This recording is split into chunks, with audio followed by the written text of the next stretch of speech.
जो आपने भी कहा कि बेशर्मी से ठहाके लगाए जा रहे थे, तो वो मुझे कम से कम नीतीश जी से ऐसी उम्मीद नहीं थी।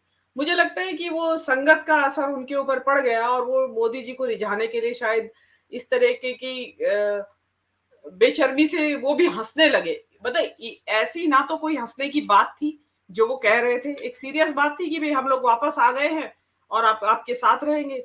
और वो हँस-हँस के मोदी जी भी लाह लौट हो रहे हैं, जबकि आपने देखा होगा कि मोदी जी कभी भी भारतीय नेताओं के साथ, उनके जो पार्टी के हों या जो कोई भी हो, कभी भी इस तरीके से ठाके लगा के नहीं हँसते हैं। लेकिन नीतीश कुमार जी को देख के मुझे आज थोड़ा अचरज हुआ कि क्या वो अपनी झेप मिटा रहे थे? जो उन्होंने अभी नया जो पलटू राम की जो उनकी छवि बनी और काफ़ी छिछालेदारी हुई, तो मुझे लगा कि शायद वो हँस-हँस के। और ये होता है कि जब व्यक्ति बहुत कहते हैं ना कि तुम जो इतना मुस्कुरा रही हो, क्या गम है जिसको छुपा रही हो?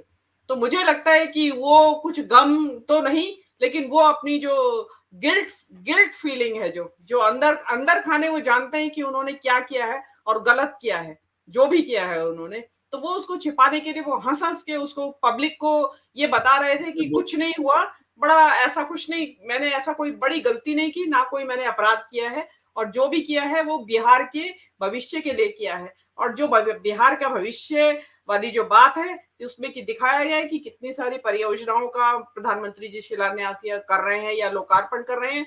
उसमें जो मुझे बारीक-बारीक शब्दों में दिखाई दिया, ज़्यादातर सीवेज प्लांट का, ट्रीटमेंट प्लांट का उद्घाटन हो रहा है। तो ये नौबत आ गई है कि सीवेज ट्रीटमेंट प्लांट के उद्घाटन और या शिलान्यास प्रधानमंत्री जी कर रहे हैं अब।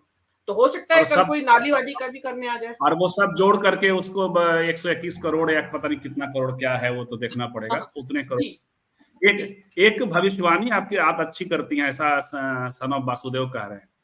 मीनू जी की बहुत सी भविष्यवाणियां सच हुई हैं, तो एक भविष्यवाणी आप ये कर ही दें कि बार बार वो मंच से कह रहे थे नीतीश जी कि इस बार हम अब इधर उधर नहीं जाएंगे।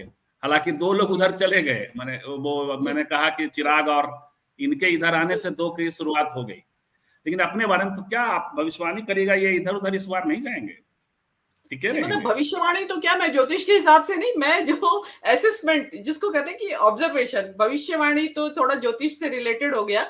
मैं तो वो उसी असेसमेंट, मुझे ऐसा लगता है कि ये अवसान की तरफ है उनका राजनीतिक करियर।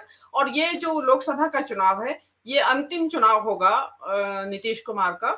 और मुझे तो देखिए उनको मैं बार-बार कह रही हूँ, ये मेरा फिर असेसमेंट है क्योंकि मैं बहुत कीन ऑब्जर्वेशन करती हूँ, मनोवैज्ञानिक ऑब्जर्वेशन मेरा बहुत कीन रहता है।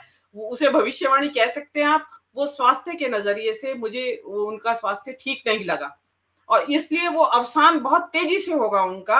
आप उनकी फैकल्टीज का अवसान मुझे लग रहा है, जी। मोदी जी, ये अपने नीतीश कुमार जी का। तो ये उनका अंतिम पारी है उनकी। और अवसान कितना समय लेगा, 1 साल लेगा या सवा साल लेगा, विद इन दैट पीरियड वो आउट हो जाएंगे राजनीतिक परिदृश्य से देश के। जी।